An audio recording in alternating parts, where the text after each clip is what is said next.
Chef, you mentioned sustainability. Like I come from fine dining. We don't think of sustainability, Definitely. luxury, as being good bedfellows, and you work with luxury produce. So, how do you address or try to confront or bring in sustainability to your practices at work?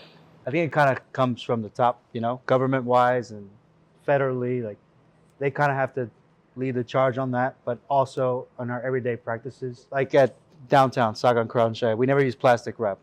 We had lids for everything. Like I think these little things add up. Thinking about how much water you're using, or do we really need to change a linen every time you change courses or whatever. Like these little steps that I think in the long run will pay off. My family is Costa Rican. There's a zone called the Blue Zone. The people here live here till 100 and plus years, and they eat rice, beans, tomatoes. That's pretty much their diet. Super just use what you need. I think New York City obviously is a whole different ball game, but I think it's up to us to kind of set the trend too. I think luxury dining is quality, intention, and care.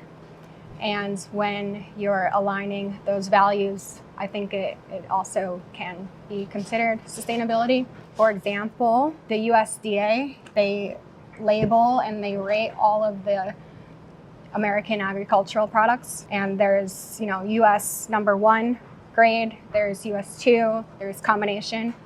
And, when you're buying a higher quality product, you're getting uniform size, higher sugar content, and less than 2% decay. And then when a restaurant or an importer buys the higher quality stuff, you can utilize 100% of what you're buying, so you're reducing waste. Obviously, it is more expensive, but you get more yield out of it, and it looks nicer on the plate. Is there anything that you guys think too in terms of, for you guys in particular, packaging? Is there anything that you're able to influence there? We're just a wholesaler, unfortunately. Yeah, it's a little controversial, but something that I'm aware of, so it starts there. I know I've worked places in the past where they compost. I think that's a really great thing you can do.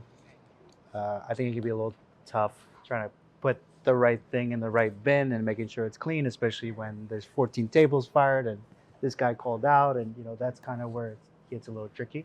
You had mentioned when we were chatting, you're very curious about we know food now. It's 2025, right? We know food now, but what's food going to be like in 2035? Like, what's your hope, let's say, for food or dining in that time? I think it's kind of up to my generation to kind of decide that, because we're going to be the ones that are going to be feeding everybody, and also the guests are going to decide that as well. I think everything is very cyclical.